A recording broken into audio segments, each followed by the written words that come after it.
I've got to stop everything right now and talk about this. Because what just went down in Cleveland might be the wildest thing I've ever seen in all my years covering the NFL. We're not just talking about another Browns loss. We're talking about a 41-17 humiliation at the hands of the Ravens that has set this entire organization on fire. And trust me when I say this, what happened after the final whistle might go down as one of the most dramatic moments in modern NFL history. Because minutes after that game, rookie quarterback Shedeur Sanders didn't just voice frustration. He lit the fuse. He went live on Instagram in front of the entire country and absolutely torched his own head coach, Kevin Stefanski. No cryptic subtweets, no vague locker room whispers, just 20 blistering seconds of raw, unfiltered truth that blew up instantly. And the words still ring in my ears. This ain't on me, this on them. I was ready. The guys know I was ready, and we lost because I wasn't out there. Point blank. Period. Now, you don't need me to tell you, that's not just a rookie venting. That's a quarterback declaring war.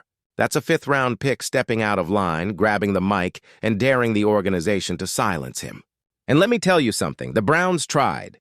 PR staff scrambled, front office execs rushed into emergency meetings, phones lit up everywhere. But it was already too late. Sanders' message hit like a missile, and suddenly, the entire NFL was watching Cleveland crumble in real time. And here's the thing, this wasn't some random emotional outburst. According to everyone close to the team, this was brewing for weeks. Think about it.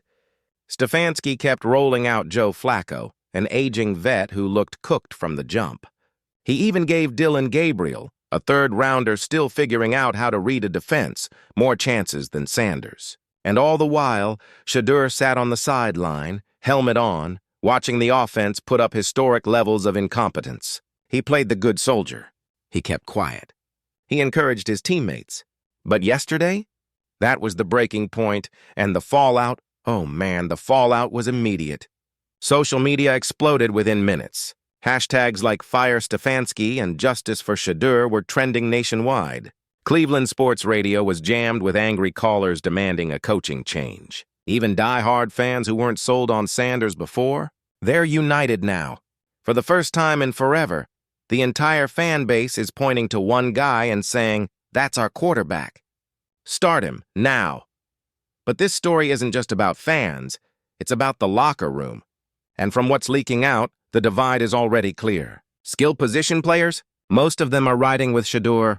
They've seen what he can do in practice. They've seen the spark he brings. One veteran reportedly told a reporter off the record, everybody knows Shedeur is the guy. Watching us get embarrassed while he holds a clipboard? That's on the coaches. And now the whole world knows it too. But some of the older guys, some of the leaders, they're nervous.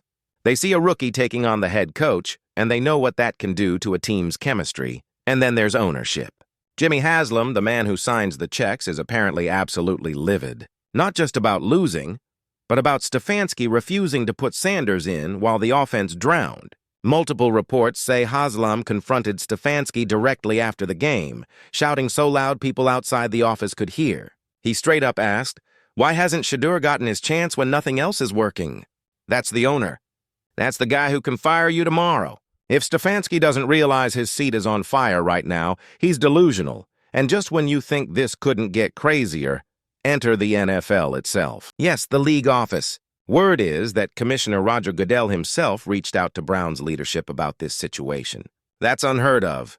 Think about it. When was the last time the commissioner called up a team to talk about a quarterback controversy? From what I've heard, this wasn't about X's and O's. This was about eyeballs, ratings, jersey sales. Goodell knows Sanders isn't just a rookie. He's a brand, a lightning rod, a potential superstar who could bring the league massive attention. And if Cleveland keeps him on the bench, that's bad for business. But let's not forget the human side of this. Because while Sanders is now the hero of the fan base, Dillon Gabriel, the other young quarterback, might be done in Cleveland. Sources say he's crushed, even considering a trade request. Imagine being told all offseason you're part of the future and then suddenly the entire city turns on you overnight. That's another storyline in this circus. Two young quarterbacks, one city, one coach on the edge of losing everything. And look, when you strip it all down, this is about performance. Sunday was a disaster. Joe Flacco looked finished, barely completing half his passes, 3 interceptions, one of them a pick six. He fumbled twice. Then Gabriel came in, and it didn't get better. 2 3-and-outs and another pick. Meanwhile, Lamar Jackson was on the other sideline putting on a masterclass, making Cleveland's defense look helpless. The contrast couldn't have been clearer. The Browns looked lost. Sanders looked like the answer just standing there. I'll tell you this isn't just another Cleveland quarterback controversy. This is a franchise-altering moment. If Stefanski sticks to his guns, he might lose the team, the fans, and even the owner. If he caves and gives Sanders the keys, he risks blowing up his entire development timeline philosophy. And in the middle of all this is Shedeur himself, who just took the boldest gamble of his young career. He might come out of this as the face of the Browns, or he might come out branded as a problem child who went too far, too soon. Either way, this is the kind of drama that doesn't just shift a season, it shifts the entire NFL conversation. And I'll tell you what, whatever happens next in Cleveland, I'll be right here breaking it down, because we are watching history unfold in front of us. Now picture this. Andrew Berry, the Browns GM, sitting in his office in Cleveland. Papers everywhere, spreadsheets flying like ninja stars, interns ducking for cover, and this man is absolutely losing his mind. Because the second those Cowboys rumors hit the air, his blood pressure shot through the roof. And can you blame him? Think about it. Cleveland drafted Shedeur, paraded him around like the future, and then what? They benched him. They buried him. They treated him like some rare collectible locked in a shoebox instead of letting him hit the field. It's like going out and buying yourself a luxury sports car, all the horsepower, all the shine, all the flash, and then only driving it down the block to check the mail. That's how the Browns have handled Shedeur Sanders, a quarterback with bloodline, charisma, and raw talent, sitting there collecting dust while Joe Flacco and the backups stumble through snaps like it's open mic night. And now Dallas comes sniffing around, and suddenly Cleveland's acting like Shedeur is untouchable royalty. Please, where was that energy when the kid was wasting away on the sidelines? Here's the cruel truth. This isn't about loyalty. This isn't about the plan. This is about fear. Andrew Berry knows exactly what this would mean. If Shedeur Sanders ends up in Dallas, the entire football world is going to laugh Cleveland straight out of the stadium. Because it'll prove what fans have been screaming from the cheap seats all along. The Browns never had a clue what to do with him. And Jerry Jones? Man, he lives for this kind of drama. The Cowboys don't just chase talent, they chase headlines. They chase billboards. They chase Netflix spin-offs. You don't think Jerry is already dreaming of Shedeur Sanders walking out of that tunnel in AT&T Stadium with the star on his helmet and Sanders on his back? Come on. That's not just football. That's show business. That's ratings. That's dollar signs big enough to light up the whole state of Texas. Meanwhile, Shedeur doesn't even have to lift a finger. That's the wildest part. He doesn't have to beg for snaps, doesn't have to pout, doesn't have to say a word.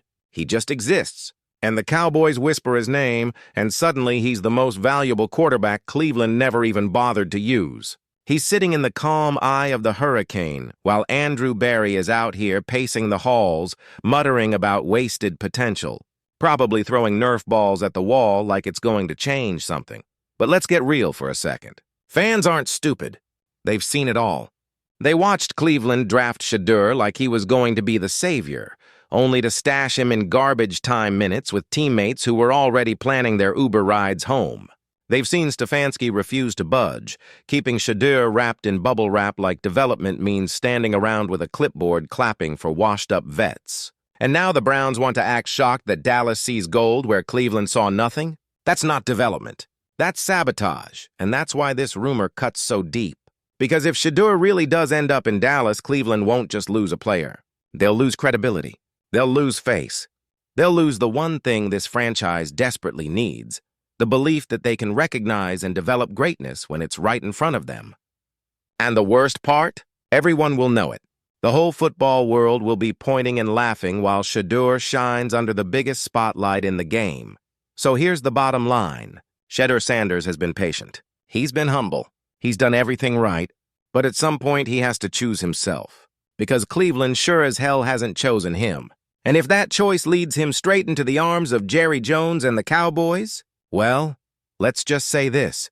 The Browns will once again be remembered not for what they built, but for what they fumbled. And man, wouldn't that be the most Cleveland ending of all?